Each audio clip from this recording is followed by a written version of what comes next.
Buenas tardes a todos. El Juzgado 44 Penal del Circuito, con funciones de conocimiento de Bogotá. Hoy viernes 1 de agosto del 2025, siendo las 2 de la tarde, nos constituimos en audiencia para efectos de dar trámite a la lectura de la decisión dentro de las presentes diligencias que por los delitos de fraude procesal en concurso homogéneo, soborno en la actuación penal también en concurso homogéneo, se adelanta en contra del señor Álvaro Uribe Vélez. Para el registro se solicita a las partes, por favor, procedan a identificarse por la Fiscalía. Señora juez y demás concurrentes a esta audiencia, muy buenas tardes. Les habla Marlene Orjuela Rodríguez. Soy la fiscal primera delegada ante la Corte Suprema de Justicia. Muchas gracias. Gracias. Los señores apoderados de las víctimas.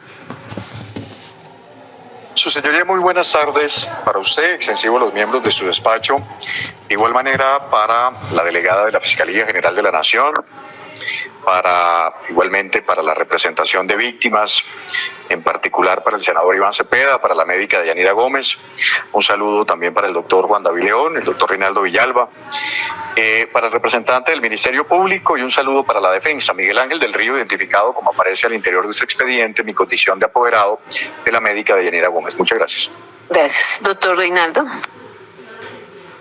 Su señoría, buenas tardes. Respetuoso saludo para usted, igualmente para todas las personas que colaboran en su despacho, para la representación de la Fiscalía, del Ministerio Público, si está conectado virtualmente, para la defensa, para las víctimas, por supuesto, la señora Deyanira, el doctor Iván Cepeda, para los colegas del Río y el doctor León, para todos los presentes en esta sala, para la Fiscalía. Se presenta Reinaldo Villalba en mi condición de apoderado del Defensor de Derechos Humanos y senador Iván Cepeda Castro. Muchas gracias. Gracias, doctor. Doctor León.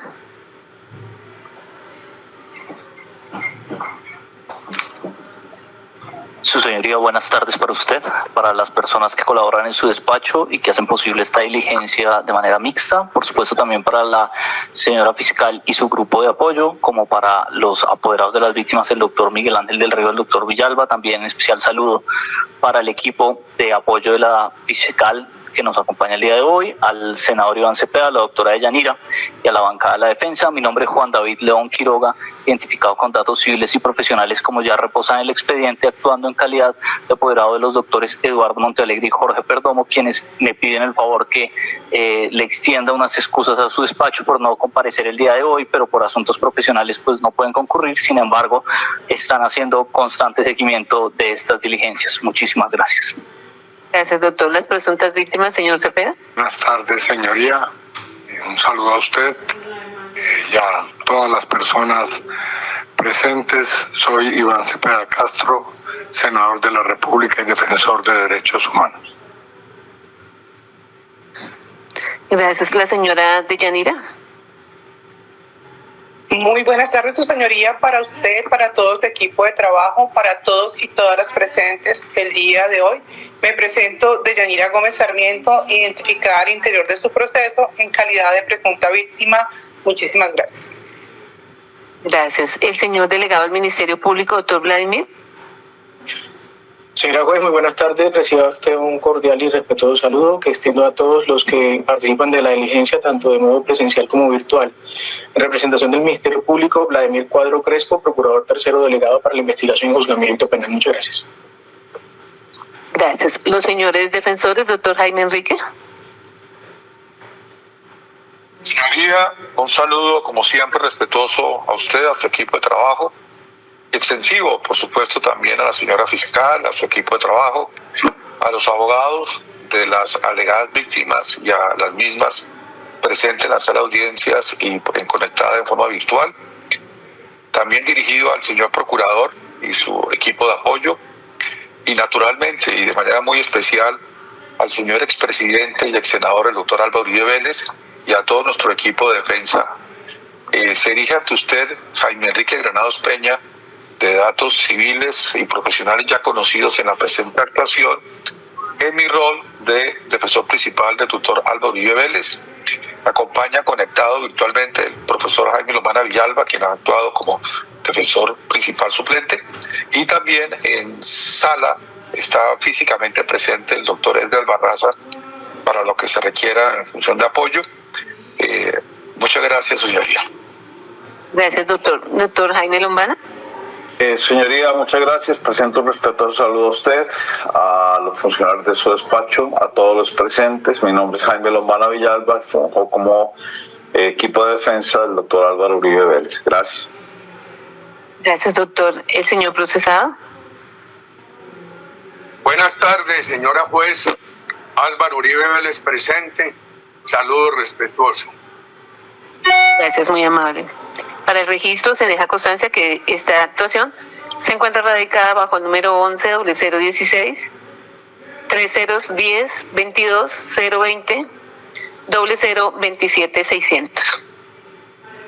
También que se le comunicó la realización de este acto procesal a los señores Jorge Fernando Perdomo, Luis Eduardo Montealegre Linet y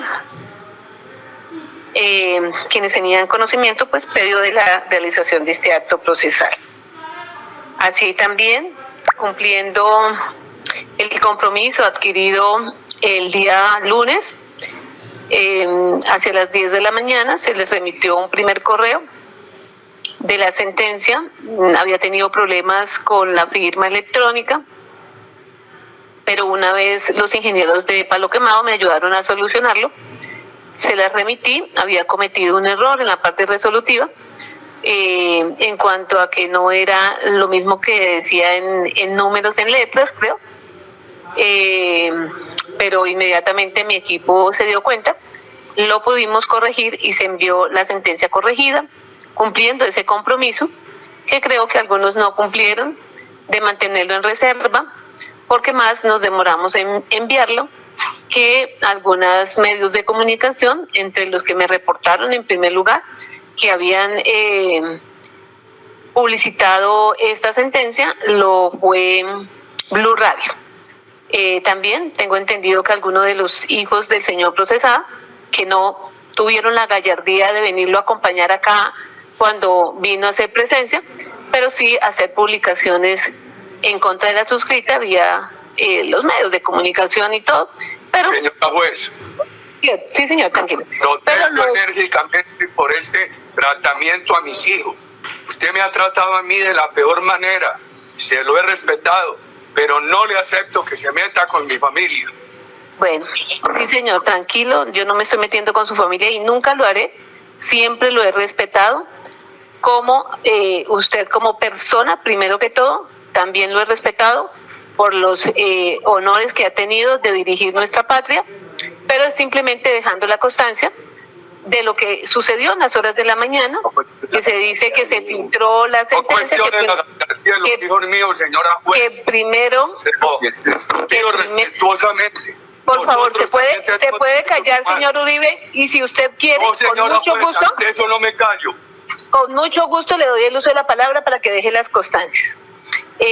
Así están las publicaciones, yo no estoy faltando a la verdad, simplemente las publicaciones están así, y de todas maneras pues le solicitaré a las autoridades competentes que pues indaguen a ver qué fue lo que pasó, pero lo que sí tengo que dejar constancia es que desde mi equipo de trabajo, que eran las únicas personas que tenían conocimiento, aparte de las partes intervinientes especiales, no se filtró esa información.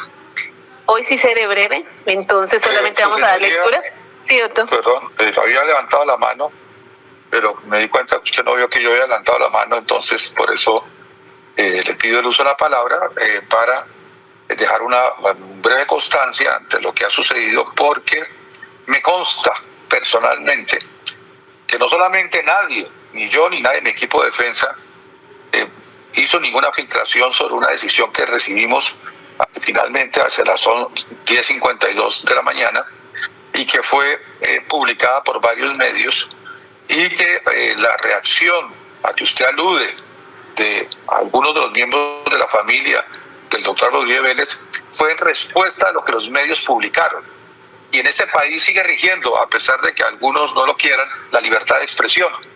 Y por tanto, en modo alguno, en este proceso judicial, se puede pretender cercenar por vía de crítica el ejercicio de la libertad de expresión frente a manifestaciones públicas de quienes publicar una información que le fuera filtrada por personas distintas de la defensa.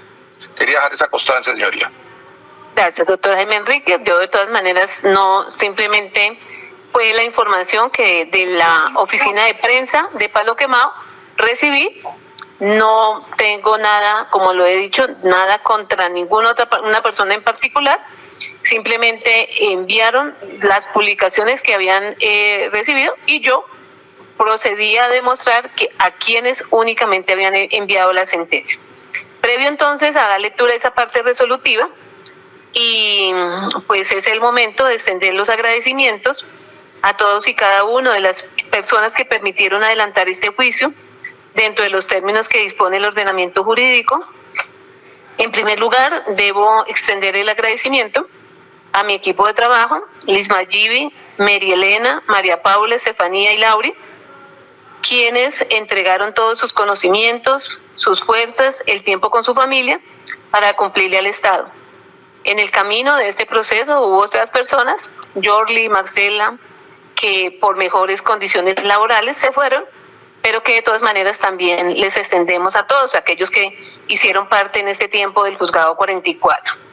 Al Consejo Superior de la Judicatura y Seccional, que nos prestaron a tiempo y en récord en tiempo récord el apoyo que necesitamos y las medidas administrativas que solicitamos.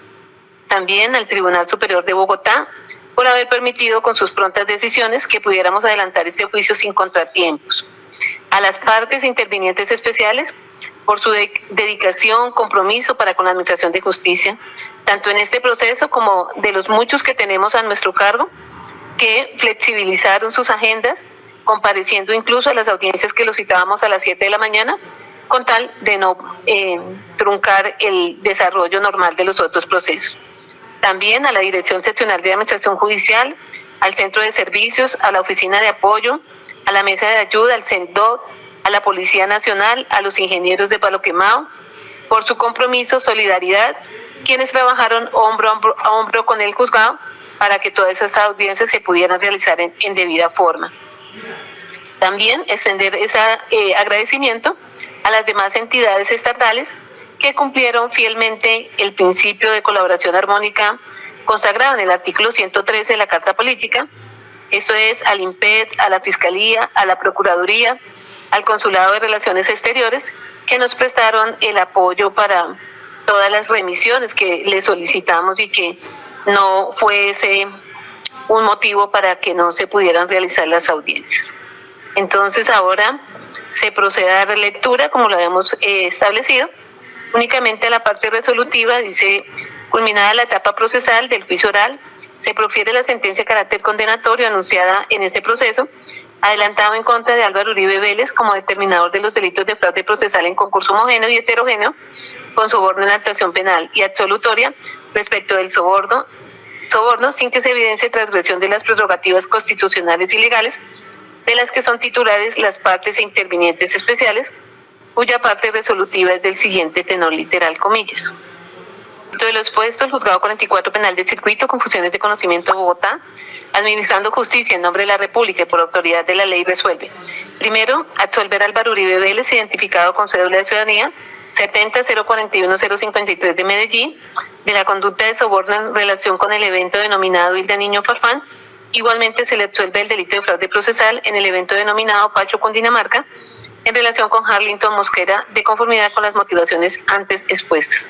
Segundo, condenar a Álvaro Uribe Vélez, identificado con cédula de ciudadanía 70-041-053 de Medellín, a la pena principal de 144 meses de prisión, o lo que es lo mismo, 12 años de prisión, multa equivalente a 2.420.5 salarios mínimos legales mensuales vigentes, e inhabilitación para el ejercicio de derechos y funciones públicas como sanción principal de 100 meses y 20 días.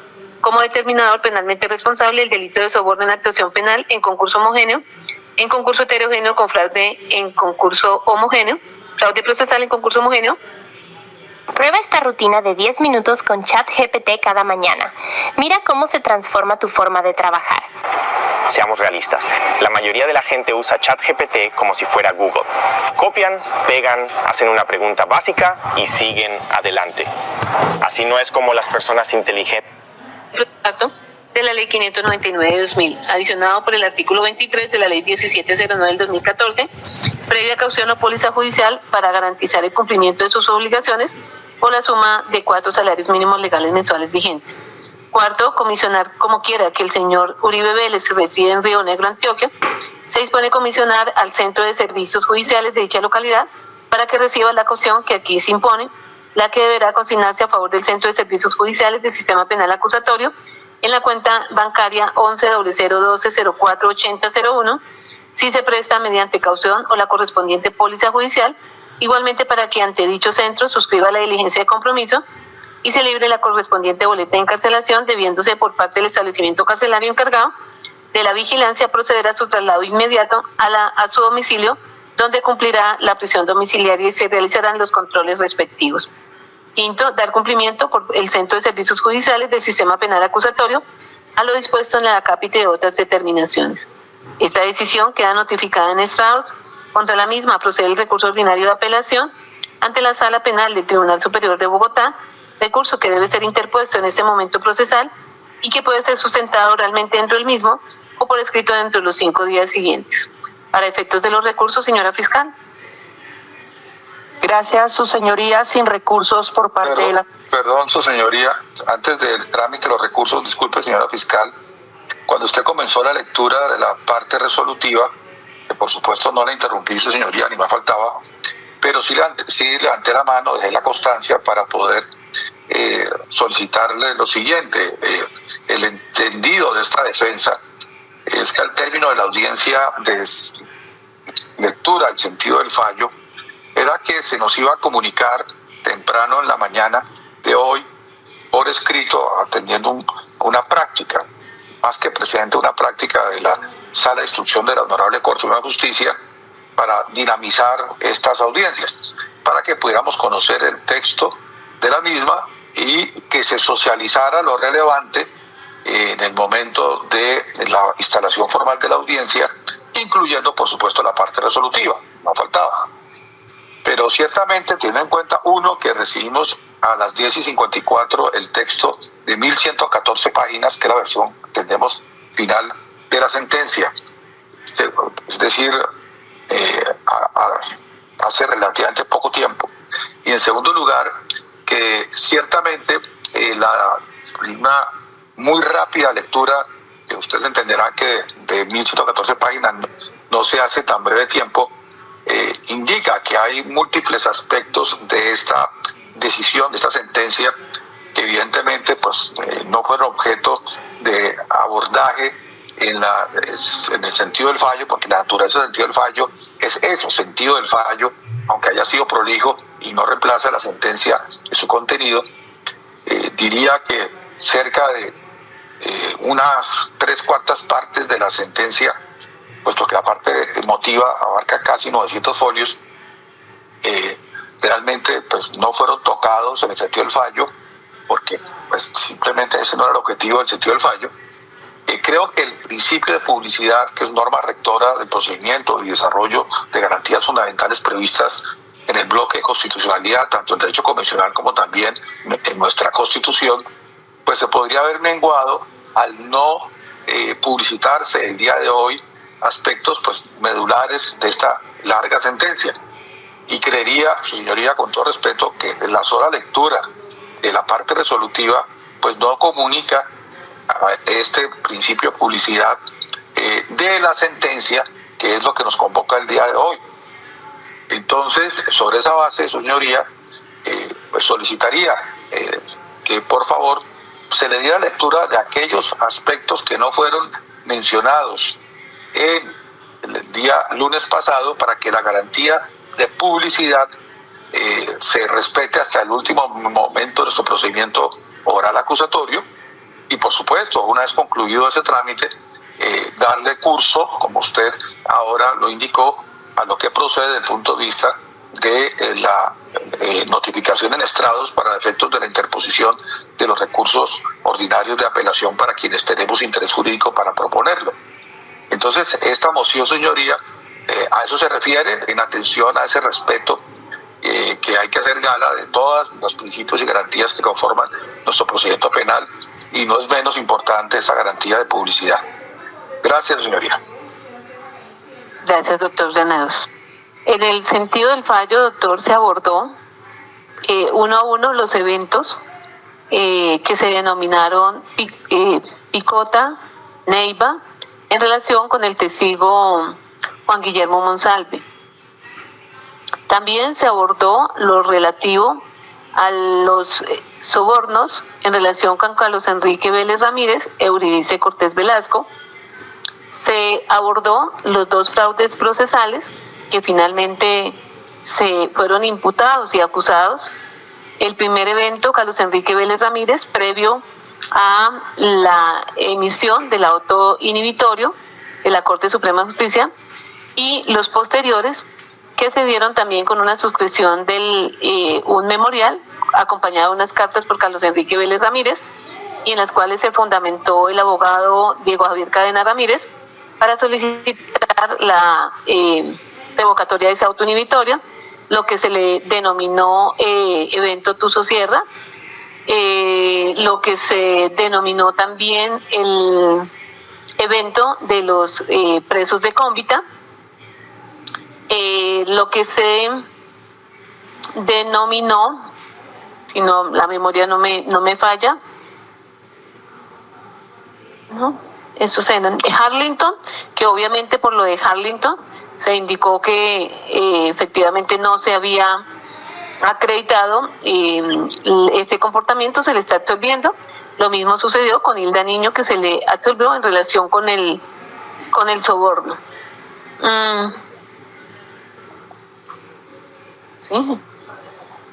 Sí, solamente se leyó, doctor Granados, las valoraciones conjuntas de cada evento, y el resto, el texto que el doctor indica que son más o menos 900 páginas, pues son el resumen de las pruebas y la valoración individual de cada uno.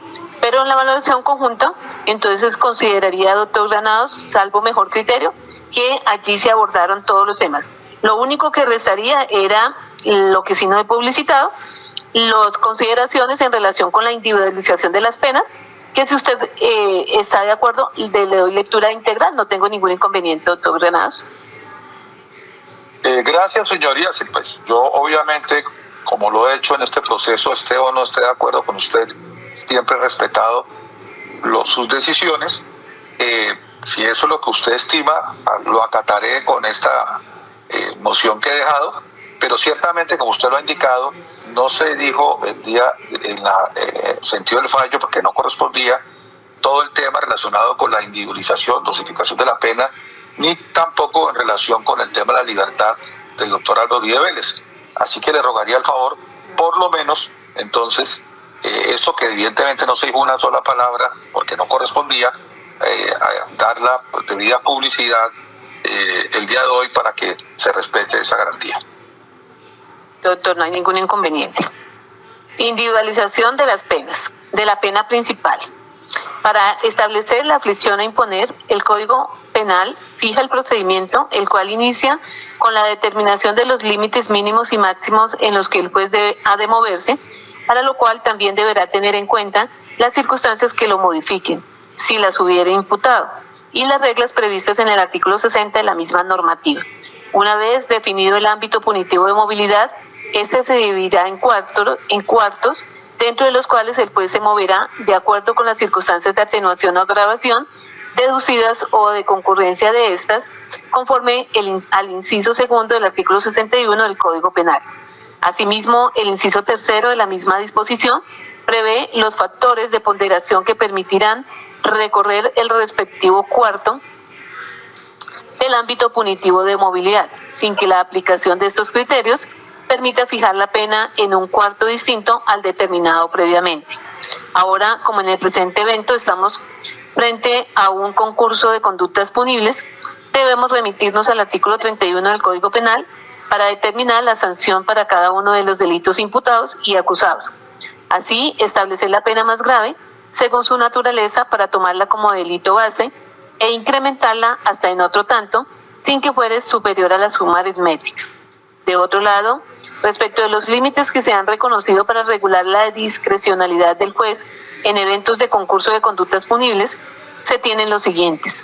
Comillas, el incremento por razón del concurso no puede ser superior al doble, hasta en otro tanto, dice la norma, de la pena tasada para la conducta más grave, y esta a su vez no puede ser superior a la suma aritmética de las conductas concursales con aquella.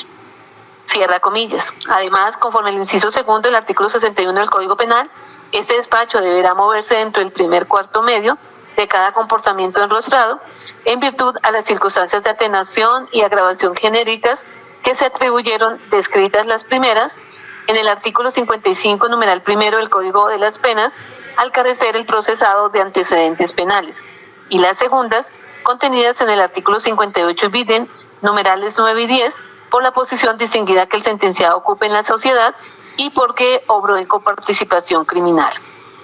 El señor defensor solicita que, si bien le fueron impuestas como circunstancias de mayor punibilidad en este evento, el hecho de haber obrado el procesado en coparticipación criminal, pero como quiera que se declaró culpable en calidad de determinador, no podría tenerse en cuenta esa circunstancia, de lo contrario se vulneraría el derecho del no bis in idem al sancionar 2 veces el mismo supuesto fáctico con relación a la causal décima del artículo 58 del Código Penal.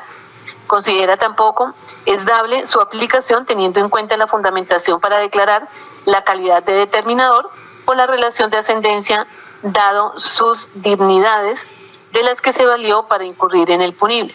De entrada se despacha negativamente dicho petitum en la medida que...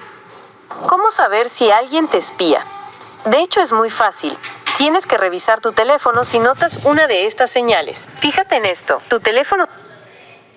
de la conducta punible, sin que ella conlleve la vulneración del derecho fundamental a no ser juzgado 2 veces por el mismo hecho.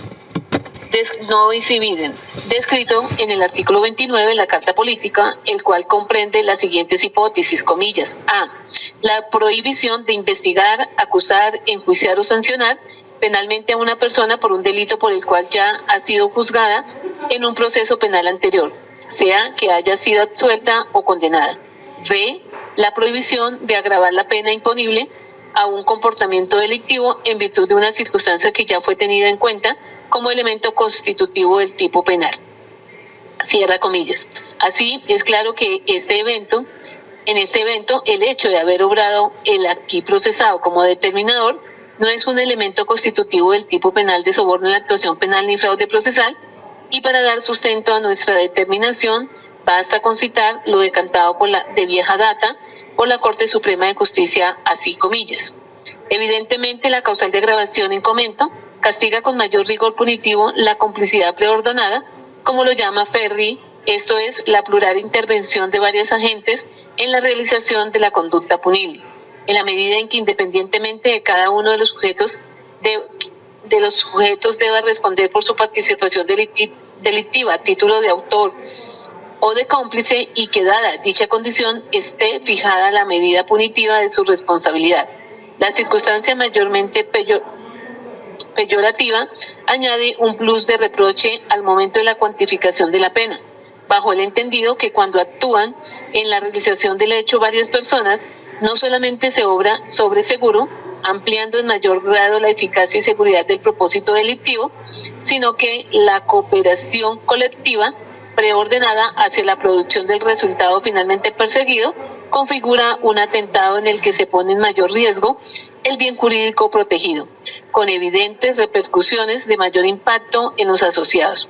Bien se ha dicho, por eso, que unas son las consecuencias de la conducta individual, según el grado de participación que se ha tenido, y otra, la mayor incidencia negativa que desde el punto de vista de la sanción penal se deriva por las circunstancias de concurrir varios individuos en la realización del hecho delictivo. Así, comparte desde luego la sala las glosas que en este particular anotó el procurador delegado cuando señala: la expresión obrar en complicidad con otros debe entenderse como la voluntad del legislador para establecer un criterio de dosificación punitiva a partir de la intervención plural de agentes en el hecho, independientemente de que estos tengan, para efectos de su responsabilidad, la calidad de determinadores, autores materiales o cómplices. El vocablo cómplice en el lenguaje ordinario define al participante o asociado en crimen o culpa imputable a dos o más personas, por lo que tiene íntima referencia al número de sujetos que intervienen en la comisión de un delito, particularidad que el legislador ha relevado como un factor en el incremento de la pena, en razón al mayor peligro o posibilidad de detrimento del bien jurídico, pues a mayor número de atacantes, menor posibilidad de producción del mismo, logrando de este modo una mayor probabilidad en su vulneración, y de ahí que el Estado convenga una mayor reacción con medidas más elevadas para la protección del bien jurídico.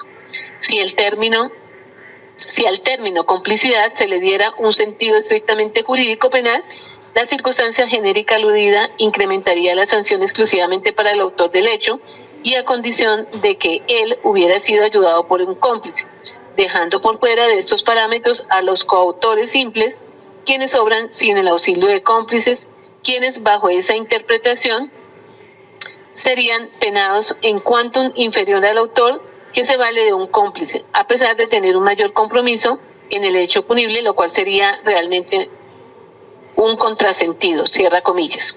En consecuencia, se mantiene la circunstancia genérica de agravación punitiva determinada en la acusación y que quedó plenamente demostrada en el plenario en la medida que el procesado determinó a Diego Javier Cadena Ramírez a ejecutar varias conductas punibles, presentándose en este caso la típica determinación en cadena, toda vez que junto con este también actuaron otros profesionales del derecho. Igual respuesta se le debe ofrecer en relación con la postulación consagrada en el numeral 9 del artículo en cita, porque la jurisprudencia aludida por el señor defensor hace referencia a que no siempre la multiplicidad de circunstancias de agravación genérica son el único fundamento para escoger el cuarto desde el que se ha de determinarse la pena, e igualmente de tener en cuenta esa causal para optar uno cualquiera de esos cuartos, como sucede en este caso. Con ese mismo fundamento no se podrá olvidar el extremo mínimo dentro de ese guarismo punitivo, porque en ese horizonte sí se vulneraría el derecho invocado, regla jurisprudencial que obviamente será acatada por el despacho. Soborno en la actuación penal. Este delito se encuentra descrito y sancionado en el artículo 444 del Código Penal, con una sanción privativa de la libertad que oscila entre 6 a 12 años de prisión, o lo que es lo mismo, 72 a 144 meses de prisión, y multa de 50 a 2.000 salarios mínimos legales mensuales vigentes. Para calcular los cuartos de movilidad, sacamos la diferencia entre los extremos punitivos, 72 menos 144 igual a 72. Esta diferencia la dividimos en 4 y obtenemos que cada cuarto equivale a 18 meses. Igual operación se hace, y la multa, 2.000 menos 50 da 1.950 dividido en 4, 487.5, de donde tenemos que los cuartos quedan así. En relación con la pena de prisión, primer cuarto de 72 a 90 meses, segundo cuarto o primer cuarto medio, como se llama, 90 meses un día a 108 meses, segundo cuarto medio de 108 meses un día a 126 meses y cuarto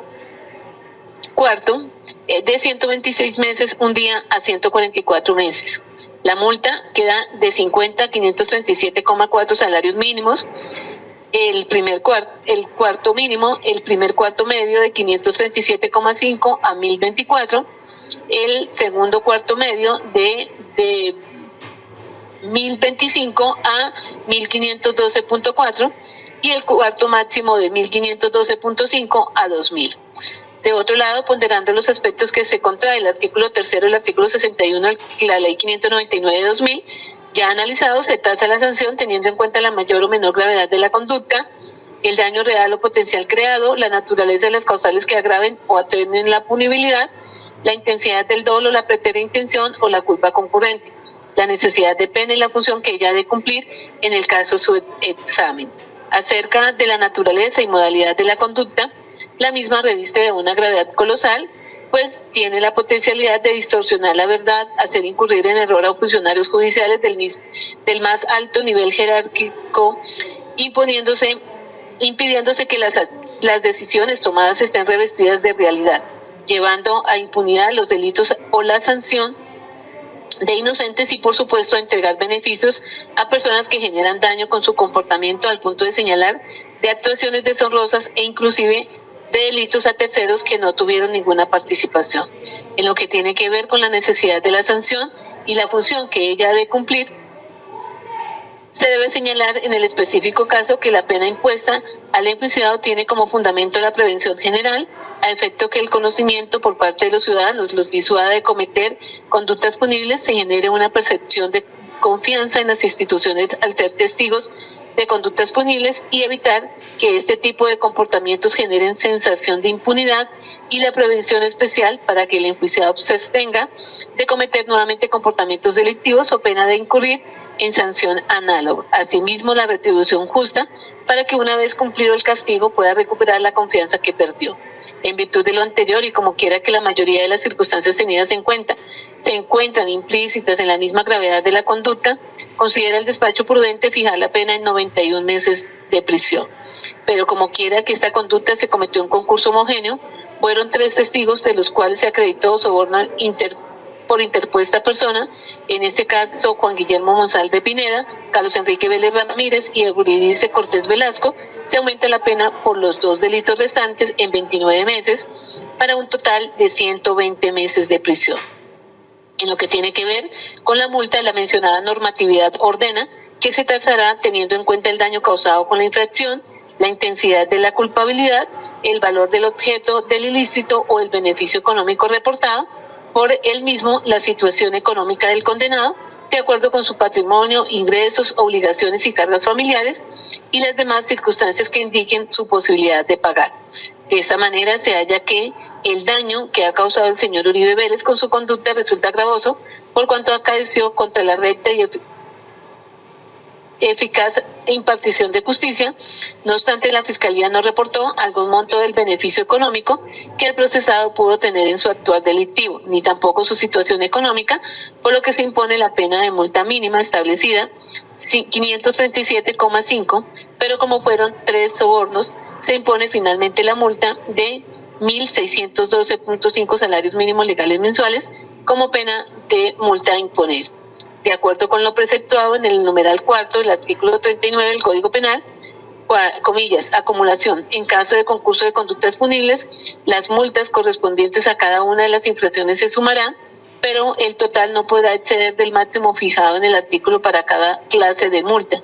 Es decir, que para este caso no puede ser superior a 50 salarios mínimos legales mensuales vigentes. Procesal. El delito de fraude procesal, descrito en el artículo 453 del Código Penal, tiene fijada una pena que oscila entre 6 a 12 años, o lo que es lo mismo 72 a 144 meses de prisión y multa de 200 a 1.000 salarios mínimos legales mensuales vigentes, y la inhabilitación para el ejercicio de derechos y funciones públicas de 5 a 8 años. Para calcular los cuartos de movilidad, sacamos la diferencia entre los extremos punitivos 144 menos 72, ahí quedó mal, igual a 72, dividido en 4, cada cuarto es igual a 18 meses, y lo mismo se hace con la multa, 1.000 menos 200 da 800, lo dividimos en 4, cada cuarto da 200 salarios mínimos legales mensuales vigentes. Esa diferencia la dividimos en 4 y obtenemos que cada cuarto equivale a 18 meses, de donde tenemos que los cuartos... Atención, una promoción jamás vista en toda Colombia. Nuestra tienda está pasando por dificultades financieras y decidimos hacer una super promoción. Kit de taladro con 2 baterías, más caja de herramientas de carbono. De 400 a 599 salarios mínimos legales mensuales vigentes, y la inhabilitación de 69 meses un día a 78 meses. Entonces, conforme ya se indicó, de acuerdo al inciso segundo del artículo 61, la pena de prisión deberá estar comprendida entre 90 meses un día y 108 meses de prisión. De manera inicial, refiriéndonos a la gravedad de la conducta, recordemos que no fue solamente un acto de inducción en error, sino que por diferentes medios se buscó generar esa consecuencia en la Administración de Justicia. Primero se solicitó a Carlos Enrique Vélez la suscripción de un manuscrito con contenido falso. Ello antes de producirse el auto inhibitorio del 16 de febrero del 2018. Posterior, se allegó un nuevo memorial con 3 documentos más en las mismas condiciones. Luego sucedió igual reproche con los recluidos en Cómbita Boyacá, que fueron 3 escritos con contenido espurio, misivas que fueron firmadas por John Jaime Cárdenas Suárez, Fosforito, Paunel José Barahona Rodríguez Racomín, Giovanni Alberto Cadavid Zapata Cadavid, Máximo Cuesta Valencia Sinaí, Elmo José Mármol Torregrosa El Poli, Juan Carlos Sierra El Tuzo en 2 oportunidades, y el video grabado por Euridice Cortés Velasco, que se enfilaron con el propósito de tener una determinación afín a sus pretensiones, generando con ello un efectivo daño al bien jurídico en sentido amplio, esto es, la recta y eficaz impartición de justicia. Estas cartas de contenido mendaz, fruto del querer y voluntad del determinador, enfocadas en el fin único que las une, lograr en primer lugar la emisión de una apertura de investigación y emitido el mismo a toda costa la revocatoria, para que la actuación seguida en contra de Iván Cepeda continuara, advirtiéndose unidad de acción jurídica y en consecuencia 2 conductas de fraude respecto a cada una de las actuaciones diferenciables acaecidas, reforzando con el mensaje publicado en la red social Twitter, que pretendía blindar su cometido al requerir que los colombianos presos que conozcan manipulaciones del senador Cepeda, que se atrevan a denunciar, blindando su argumento para que el determinado pudiera luego acudir a los establecimientos de reclusión con el falaz propósito.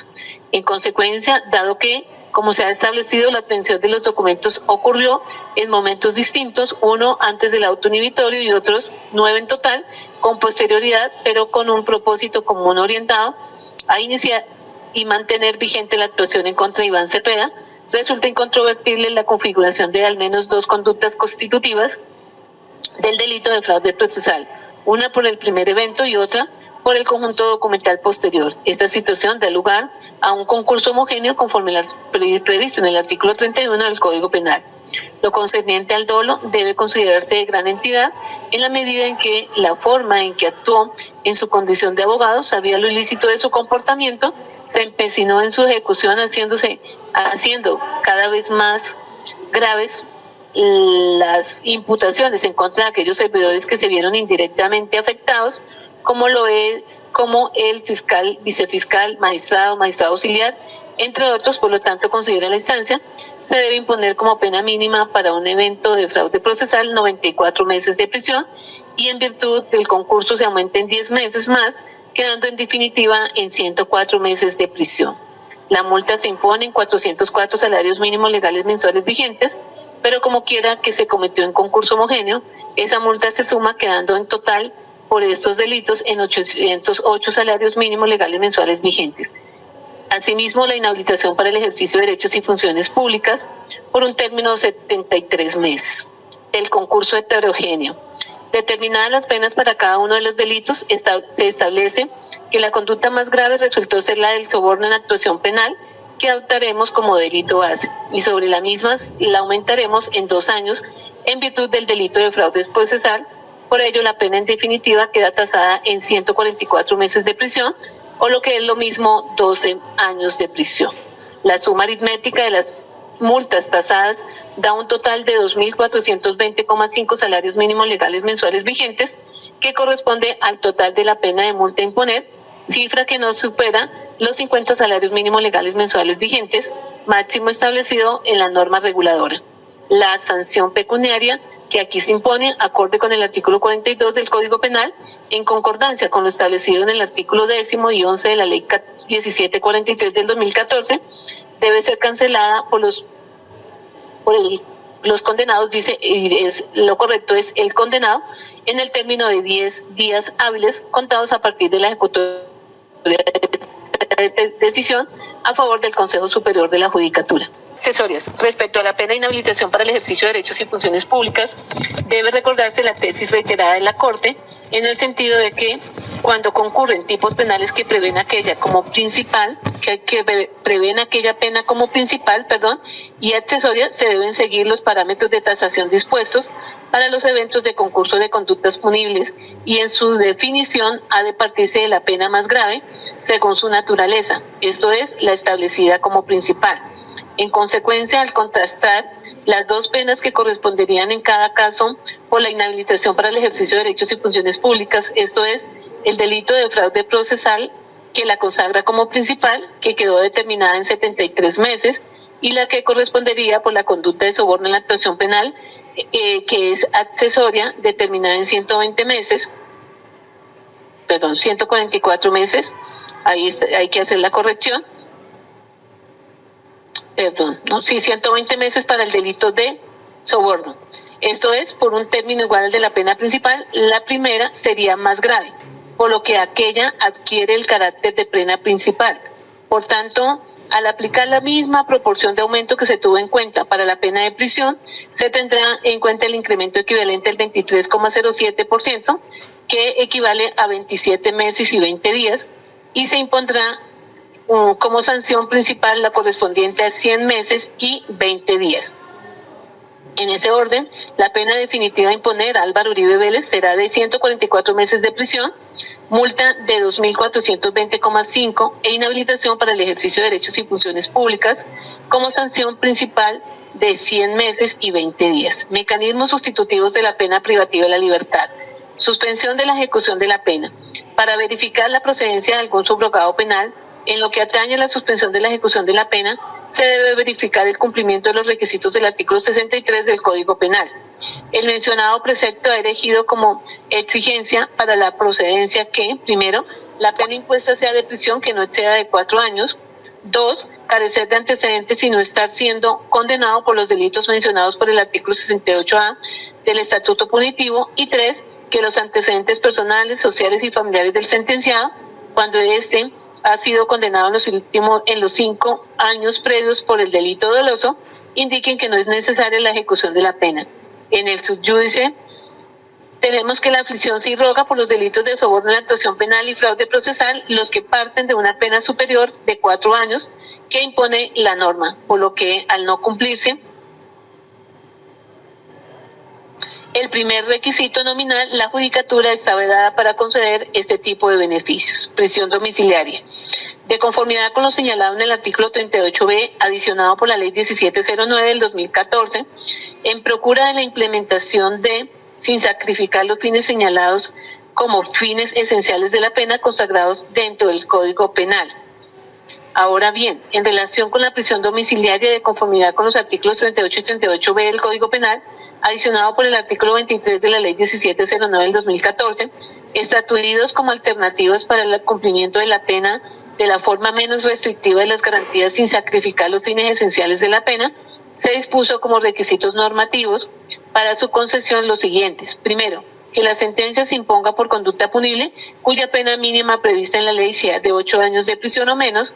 2, que no se trate de uno de los delitos incluidos en el inciso segundo del artículo 68A del Código Penal. Y 3, que se demuestre el arraigo familiar y social del encartado. Asimismo, se ha invocado que, cuarto, que se garantice mediante caución el cumplimiento de las siguientes obligaciones: no cambiar de residencia sin autorización previa del funcionario judicial, que dentro del término que fije el juez sean reparados los daños ocasionados con el delito. El pago de la indemnización debe asegurarse mediante garantía personal, real, bancaria o mediante acuerdo con la víctima, salvo que demuestre insolvencia. C, comparecer personalmente ante la autoridad judicial que vigile el cumplimiento de la pena cuando fuere requerido para ello. Permitir la entrada a la residencia de los servidores públicos encargados de realizar la vigilancia del cumplimiento de la reclusión. Además, deberá cumplir las condiciones de seguridad que le hayan sido impuestas en la sentencia, las contenidas en los reglamentos del IMPED para el cumplimiento de la prisión domiciliaria y las adicionales que impusiere el juez de ejecución de penas y medidas de seguridad. En el presente caso tenemos que la sanción por la que se condena es la prevista para los tipos de soborno en la actuación penal y fraude procesal, que contemplan como extremo mínimo punitivo 6 años. Por lo tanto, se cumpliría el primer requisito legal para conceder la prisión domiciliaria, dando alcance al precedente jurisprudencial de la Corte Suprema de Justicia, que recientemente en la sentencia AP 2344-2025 ha sostenido comillas. Tal razonamiento, no sobra precisarlo, consulta la posición pacífica de esta sala, plasmada en el auto AP 498-2023, en el que se reiteró lo expuesto en la SP 3050 del 27 de julio del 2021, entre otras. En realidad, comillas, tal interpretación sí parte de un error porque dicha norma en el artículo 38b del Código Penal prevé que el referente para establecer si se cumple el presupuesto objetivo del Instituto Penal no es el monto de la pena efectivamente impuesta, sino el de la prevista legalmente, numeral primero de la norma en cita.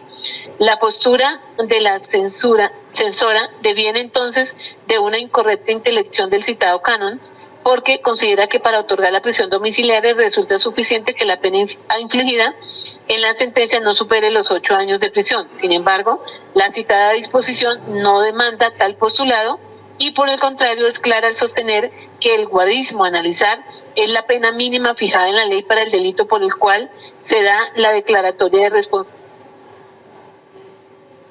¿Sabías que transcribir textos o digitar datos son una de las muchas tareas que puedes encontrar trabajando en remoto? Y sí, pagan en dólares por esto. Por otra parte, salta a la luz que los punibles de soborno en actuación penal, en concurso homogéneo y heterogéneo con fraude procesal en concurso homogéneo, descrito en los artículos 444, 453 y 31 del Código Penal, por los cuales se le halló penalmente responsable, no se encuentran incluidos en el inciso segundo del artículo 68A de la Ley 599 de 2000, vigente para la fecha de los hechos, teniéndose como superada tal exigencia.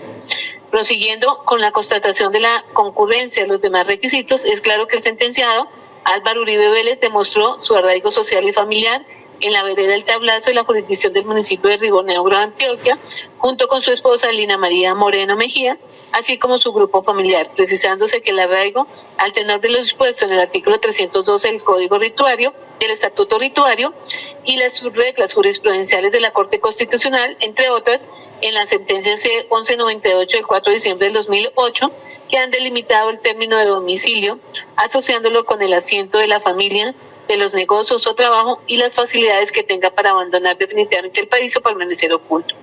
En torno a ello, entonces, es evidente que tanto el domicilio como el asiento de su familia fue comprobado en la documentación que se allegó por la defensa como soporte del traslado al que hace referencia el artículo 447 del Código de Procedimiento Penal.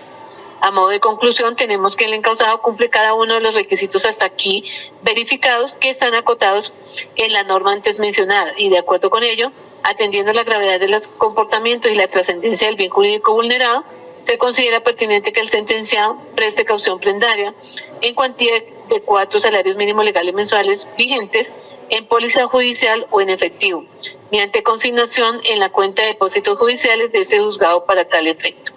Ahora bien, por mandato constitucional, no es una regla imponer la privación de la libertad de manera irrestricta, sino que precisa de una motivación ponderada del juez de conocimiento cuando se ha acreditado circunstancias que hagan necesaria la captura inmediata, posición reciente de la Corte Constitucional, que en su sentencia SU 2024 dispuso. Comillas, dado que las medidas privativas de libertad son excepcionales y de interpretación restrictiva, en los eventos en los que el juez penal decida que es necesario ordenar la captura inmediata del acusado declarado culpable, bien sea con el anuncio, el sentido del fallo o en la sentencia escrita, tiene el deber de motivar esta determinación. En su motivación, el juez deberá analizar no solo la procedencia o no de subrogados penales, sino también otras circunstancias específicas del caso concreto, como el arraigo social del procesado, su comportamiento durante el proceso, el quantum punitivo al que se expone, entre otros aspectos. Estos lineamientos no son taxativos y en esa medida los jueces penales no deben restringir la evaluación de necesidad o tales criterios, sino también valorar otras circunstancias específicas del caso concreto que sean relevantes para establecer si resulta o no imperativo ordenar la privación inmediata de la libertad. Cierra comillas. A su turno, haciendo eco la postulación constitucional, la Sala Penal de la Corte Suprema de Justicia, en el proveído STP 5495 radicado 130745, amplificó los criterios orientadores y exhortó a la judicatura al examen de aspectos adicionales a la procedencia de los subrogados para determinar la necesidad de que la privación de la libertad, subrayando que, comillas, así, prima facie, mientras no haya fallo de responsabilidad en firme, no habría lugar a privar de la libertad a un procesado, en tanto ello sería equivalente a tratarlo como culpable, sabiéndose que dicho precepto en manera alguna ostenta carácter absoluto, pues habrá casos en los que dicha regla debe exceptuarse y en ese orden de prioridades justificarse porque, a pesar de la presunción en cita, un enjuiciable tiene que esperar las resultas del proceso en condición de detenido. Bajo esa lógica, a partir de los principios en comento, alusivos a la preferencia de la libertad y presunción de inocencia, la carga argumentativa la tiene el operador judicial cuando, pese a no contar con sentencia ejecutoriada, debe explicar el porqué de la intromisión anticipada que derive en el encarcelamiento del acusado. Acotado posteriormente que, comillas, si bien hasta ahora se ha indicado que ese análisis se suple con el estudio de los juzgados penales y circunstancias de mayor y menor punibilidad, se muestra de mayor raigambre constitucional que el juez adicione, de cara a los fines de la restricción de la libertad, que se adecúen a ese escenario procesal un juicio de proporcionalidad, test de razonabilidad, contenido en el artículo 295 de la Ley 906 de 2004, en el que se evalúe la necesidad, adecuación y proporcionalidad de la restricción de la libertad, lo cual complementará con un estudio inclusivo de circunstancias que le resulten beneficiosas o no al procesado, tales como el arraigo social, su comportamiento procesal, el quantum punitivo, el cual se expone, el implicado y factores propios de cada delito, tales como el resarcimiento del daño, entre otros.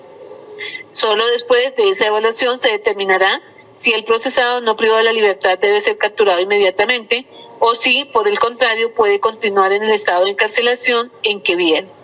Basándonos en el criterio jurisprudencial y sabiendo que Álvaro Uribe Vélez es merecedor de la prisión domiciliaria, ha de advertirse que se hace necesario que el acusado inicie la ejecución de su sanción previo a que la decisión proferida cobre firmeza, al superarse con creces los requisitos nominales de necesidad, tal como se procede a analizar. Inicialmente tenemos que la privación de la libertad inmediata resulta necesaria para asegurar la preservación de la convivencia pacífica y armónica entre los ciudadanos. Esta medida no solo tiene un efecto disuasivo e intimidatorio que previene la comisión de delitos respecto al implicado y los nacionales, sino que también evita la percepción negativa de la sociedad de que las personas pueden continuar gozando de su libertad pese a una condena, cuando no se cumplen los requisitos para ello y la presunción de inocencia ya ha sido desestimada en primera instancia, máxime cuando se trata de una persona que goza de un reconocimiento público y social referente para los grandes círculos del país, de ahí que permitir que continúe en el ejercicio de su libre locomoción pese a la transgresión ocasionada consideraría la idea errada de que la igualdad ante la ley no preexiste en el ordenamiento. Ergo, para sostener el poder disuasivo del imperio de la ley y la confianza en la institucionalidad, se hace imperiosa su rauda detención. Es crucial además que subrayar que el ataque irrogado atentó contra la credibilidad institucional y la confianza de la ciudadanía en las instituciones. Se trató de un agravio que amerita una postura ejemplarizante de garantizar que la Administración de Justicia no sea objeto de manipulación ni de desviación de su propósito legítimo, garantizando el respeto por la verdad y la legalidad que le asiste a la justicia. De otro lado, aun cuando subyacen factores en favor del acusado respecto a la necesidad de la medida, tales como que Uribe Vélez ha comparecido ante este estrado de manera continua, asistido a cada una de las citas procesales como evidente actitud responsable y respetuosa, acudiendo también presencialmente cuando ha sido convocado y sin trastocar el normal desarrollo de los actos procesales, sin necesidad de su conducción, no es menos verídico que desde la fase primigenia de la actuación se desplegaron estrategias dilatorias sistemáticas para impedir la instalación del juicio, superando los márgenes legítimos de defensa, que si bien morigeró con el trasegar procesal, se erigieron como inferencias ineludibles que evadir la administración de justicia. También hemos de resaltar, dadas las ocupaciones que manifestó desarrollar, su gran reconocimiento a nivel internacional, resulta fácil que podrá abandonar el país para eludir la sanción impuesta. En cuanto a la idoneidad de la reclusión en la vivienda, acreditados uno a uno los presupuestos del artículo 38 y 38b del catálogo punitivo, esta se considera adecuada no solo por su consagración normativa, sino porque en prisión domiciliaria el acusado podrá cumplir y redimir su pena, además de recibir el tratamiento necesario para su resocialización, priorizando el enfoque restaurativo de la sanción, haciéndose visible, genuino y útil para el procesado. Asimismo, esta medida es proporcional al comparar la gravedad del delito, la confianza ciudadana resquebrajada frente al Estado de Derecho y la imparcialidad judicial investida con los delitos plagados contra la administración de justicia y el peligro que representó para la ciudadanía versus el derecho a permanecer en libertad bajo la presunción de inocencia.